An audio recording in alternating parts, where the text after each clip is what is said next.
This contraption was devised by one of the greatest investigators of the paranormal. Harry Price, that's him over there, wanted to make sure that in seances with the spirits, mediums couldn't cheat. So he wired up their hands and feet. One false move and caught in the act. Tonight we'll be telling the story of Harry Price's biggest job, the case of the most haunted house in England and how some claim it's still going on. We'll interview witnesses and reconstruct what they say they heard and saw. Do you believe in life after death? Some people not only believe, they say they know it exists. They're the 1 in 4 people who, after traumatic accidents, operations or cardiac resuscitation, all describe the same thing: dying and coming back to life, and in between, glimpsing a world beyond. Now, what have become known as near-death experiences were recorded long ago in the ancient Egyptian and Tibetan books of the dead, and by the Greek philosopher Plato too, but they cross all cultural boundaries. They can't, of course, be proved, however sincerely they're reported, but what can be proved is that those involved have had a close brush with death.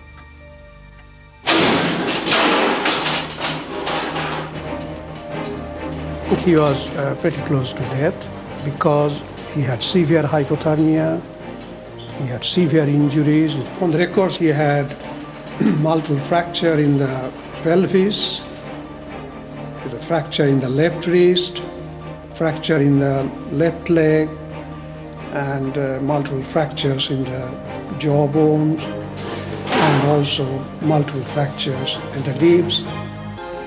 I was so shocked that I couldn't recognise it as my husband. I looked at this person lying on the bed and I thought, no, that's not my husband. Doesn't look anything like him. He had this life support machine, breathing. Oh, Ron. I think we'll have to get the hosepipe out there. Yes, I think it's... Ron Bell had already survived 2 heart attacks. After the second one, he had to give up work and became virtually housebound. Upset and frustrated, he became impossible for his family to live with. So I sort of decided to split up. We split up and I took 2 of the children and left 2 with him.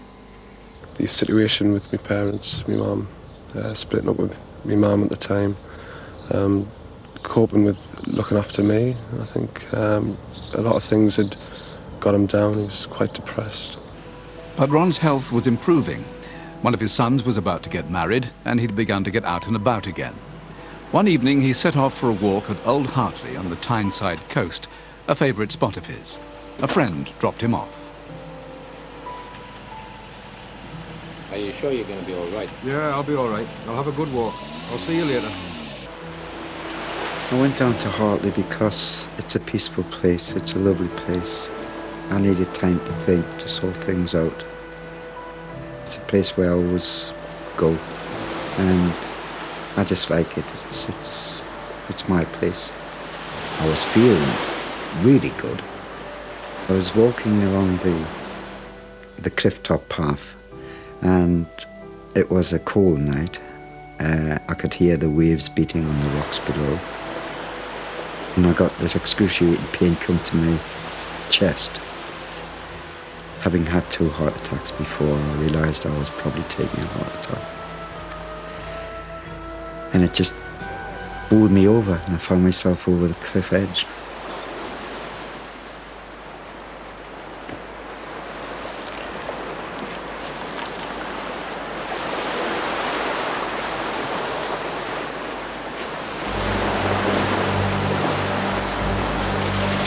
The cliffs at Old Hartley are a sheer drop of 60 feet.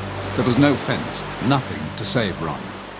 The coastline here is fairly dangerous. The cliff is unstable. Anyone getting too close to the cliff edge is taking a chance that the edge will crumble. Clearly, falling from that height, anybody surviving would have to count themselves fairly lucky. Ron was one of the lucky ones. Though he bounced on the rocks several times and suffered appalling injuries, he was still alive, but only just.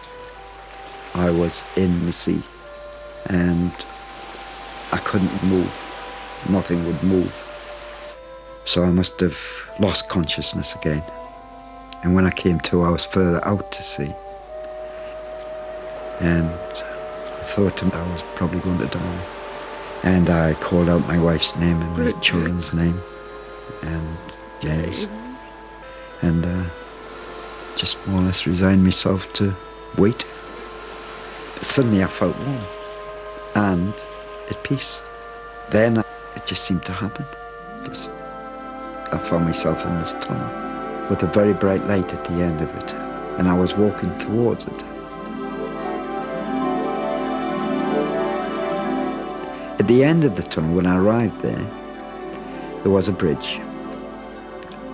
At the far end, there was human shapes, shadows, and I said, I'm coming across. The arms were beckoning me, and a voice in my head said, you can't cross the bridge. It's not your time yet. Then suddenly I was rushing backwards, away from the bridge, away from the shadows. It wasn't until the next morning that a passer-by walking his dog on a beach found Ron in shallow water. He called an ambulance. Hypothermia is the danger that time of year when the sea temperature's about 6 or 7 degrees Celsius. Half an hour is a good survival time, and the average person probably wouldn't survive much more than 2.5 hours in the water. Ron was in the water for 14 hours, but amazingly, when the ambulance crew got to him, there was a glimmer of life. Breathing. Got a weak pulse in the score night, okay? When he arrived at the hospital, Ron was clearly in a critical condition, made even more serious by his medical history. He had a heart attack in the past, and he was in extremely poor state. He had extensive injuries practically in the whole body. His chance of survival was pretty poor, and similarly the chances for leading a normal life was extremely poor as well. But had Ron Bell really been at death's door? Did he literally come back to life? And if he did, what did he go through? Dr. Peter Fenwick of the Institute of Psychiatry studies altered states of consciousness in the brain. Ron Bell's case is one of 400 near-death experiences, or NDEs, which he's collected. Do people make up stories about NDEs? No, I don't think they do. My reason for saying this is that there is a very clear set of features. If you haven't had the experience, it's very difficult to get it right. Dr. Fenwick argues that because the accounts of Ron Bell and others are so similar, they must be real. But Dr. Susan Blackmore of the West of England University disagrees. She's been investigating near-death experiences for 20 years after having one herself. I'm convinced that it isn't because we all go to another world, but it's because of what's happening in the brain. Because near death or under stress, there's kind of random firing of all the cells going on in the brain. It could be lack of oxygen, which disturbs the balance of firing, or it could be the brain's own morphine-like chemicals that is experienced as lights, tunnels, hallucinations, and feelings of presence. So I now believe not that the experiences are all the same because we all have a soul or spirit that goes to heaven, but they're all the same because we all have similar brains. So, the imagination of a dying brain, or as Dr. Fenwick believes, the mind leaving the body to go elsewhere. It's that the brain isn't functioning. It's not there. It's destroyed. It's abnormal, but yet it can produce these very clear experiences. I thought I died. I honestly thought I died.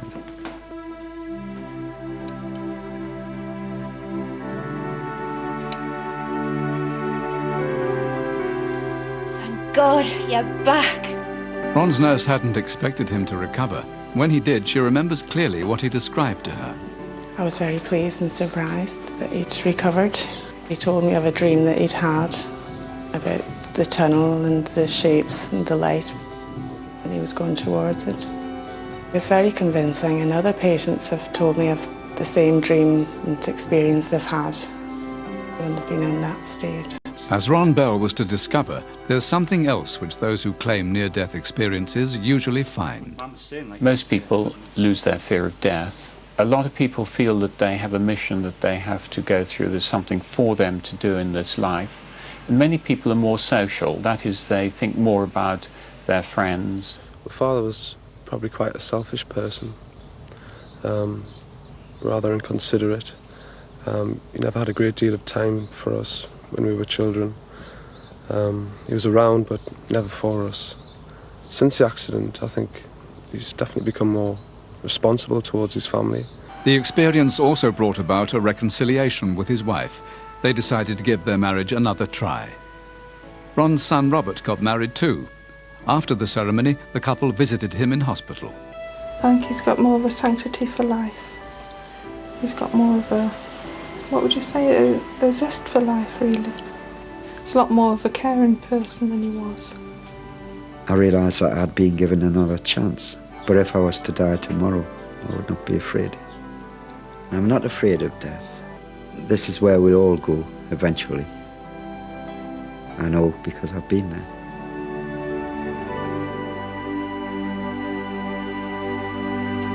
Near-death experiences are being taken so seriously that tests are now being carried out in the cardiac units of hospitals around southern England. Objects are being hidden high out of patients' view, and if those who've been near death can later describe the objects, it follows they must have left their bodies.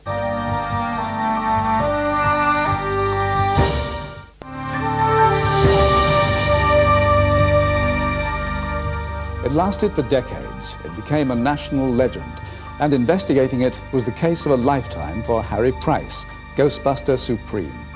Borley Rectory, in the tiny East Anglian hamlet whose name it bears, was once known as the most haunted house in England.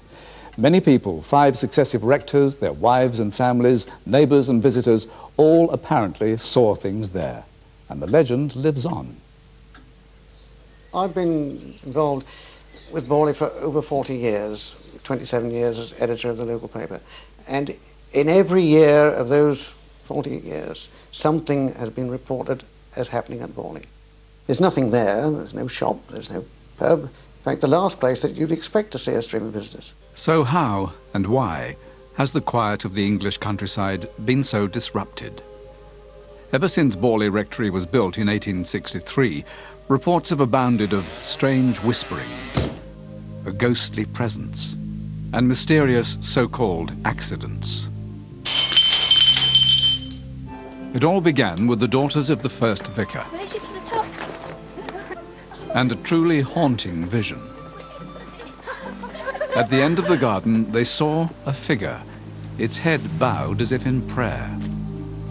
One of the sisters stepped forward, but as she did, it seemed to vanish into thin air.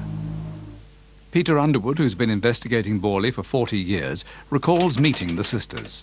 They were much travelled and intelligent and educated people. They weren't fools, and they certainly wouldn't lower themselves to make stories up to impress other people. The legend established, claims continued of strange happenings at Borley Rectory. 2 decades later, it was the turn of the Reverend Eric Smith and his wife. They described more voices, footsteps, and servant bells ringing of their own accord. Then, while tidying a cupboard, Mrs. Smith made a gruesome discovery. Wrapped in brown paper, a skull. Beginning to doubt their sanity, the Smiths asked a national newspaper to investigate. This story could run and run. It seems everyone round here has seen or heard of something. Harry Price? You mean the psychic expert? The newspaper called in the ghost-busting services of Harry Price. Reverend Smith and Mrs. Smith. Oh. Harry was a former engineer whose marriage to a rich wife meant he could spend his time and her money delving into the paranormal. Mostly he set out to expose psychic frauds. But were the events the Smiths described a fraud? And you see, you cut the wires and the bells still ring. Yes, we just... If he had any doubts about Borley, Harry Price soon experienced strange events at first hand. Did you see that? It came from upstairs, but there's no one there. Harry and the reporter had a narrow escape from a flying candlestick. But there was something of the showman in Harry Price too. He left his paranormal collection to London University. Alan Wesencraft, who looks after it, met the man himself. I think Harry Price's enthusiasm did lead him into making exaggerated claims. He's had a fertile imagination, and this would take charge, I suppose. Harry Price told his story to the world, but the Smiths had had enough. They moved out. Several vicars turned down the job before a new one could be found. The Reverend Lionel Algernon Foyster was old enough to be the father of his wife, Marianne. Lovely day, and the lavender looks beautiful. Yes, it is a nice day, isn't it? Quite quiet round here after London, though, don't you find? Life in this backwater was hardly her style, but the paranormal events were. The poor girl really craved something a little bit more exciting, and she found the excitement, I think, by playing up the idea of the haunts. Lionel, look at this. What is it, dear? Pebbles under my pillow. How on earth did they get there? You must write this up in your diary. Suspicions that the old vicar was fooled by his wife might have been justified. First my collar, which I'd taken off for comfort, is thrown at me. Then a stick, and a piece of coal thrown across the room. But what about the testimony of independent witnesses? A local headmaster and magistrate, Guy Lestrange, wrote about taking tea with the Foysters. The other day, the servants' bells started to ring all on their own. What was that? Jumping up, I hurried to the door and found the floor outside littered with broken crockery. It's starting to happen all over again. Yes, well, you see, you can never tell what's going to happen in this house. Let's finish our tea while our cups are still intact. Still not fully convinced, the magistrate returned to his seat. No sooner had he done so, an appalling series of crashes took us back to the doorway. And this time, Guy Lestrange couldn't believe his eyes. Bottles were being hurled about in all directions in the hall, though nobody could be seen throwing them.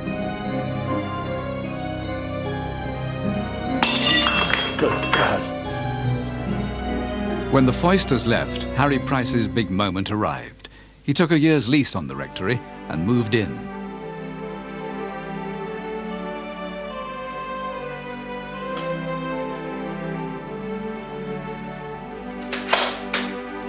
He placed an advertisement in the Times, inviting people of leisure and intellect to assist in his investigation. Charles Wintour, later a distinguished newspaper editor, was one of those who took up the invitation. I went to Borley Rectory with an entirely open mind. I was just curious what was happening there. I was convinced that Harry Price was egging it up a bit. There was something occurring, but he was making it more so. Far better prospect. Let's have a look in here. Yes, this looks interesting. I think you can seal this one up. You know what. In order to make certain that nobody was interfering with the house, we would place cotton thread across the doors and across the passages so that nobody could sneak up.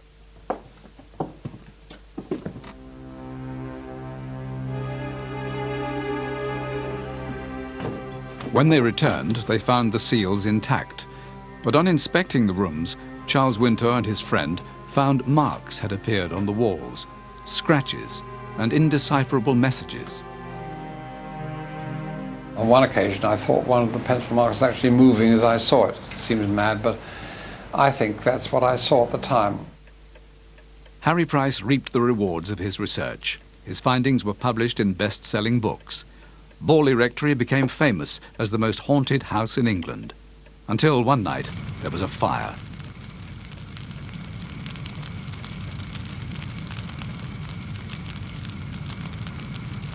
The rectory was reduced to a ruin. Arson was suspected but could never be proved. With the rectory gone, the haunting was thought to be over.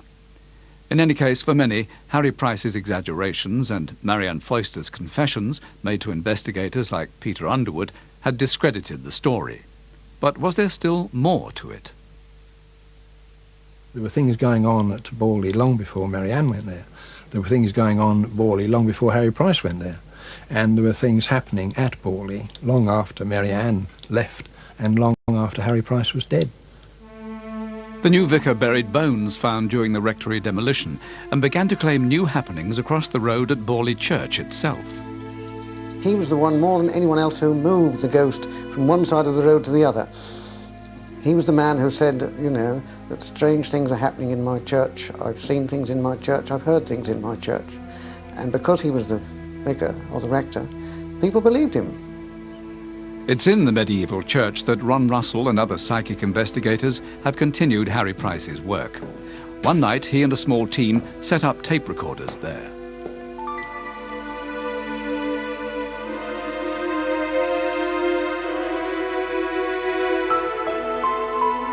To our surprise, we received a series of strange, unaccountable noises on the tapes.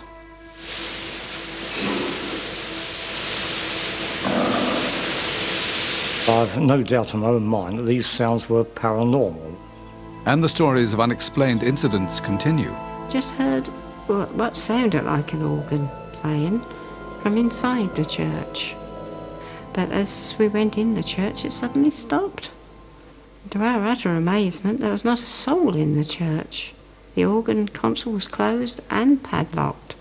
Once we were inside the church, we carried on looking round when I was aware of the sound of pebbles falling down on the ground. I looked, but I couldn't actually see any pebbles. Like all the other claims surrounding Borley over the years, there is an explanation, but an incomplete one.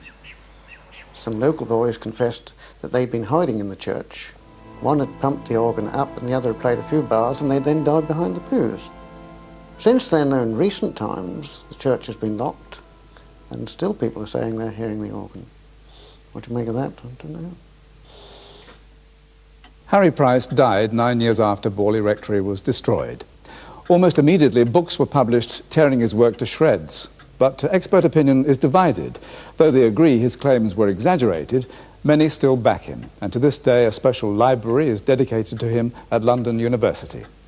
And of course, Harry, wherever he is now, can't be accused of interfering in events since his death. At least not if he's sitting in one of these.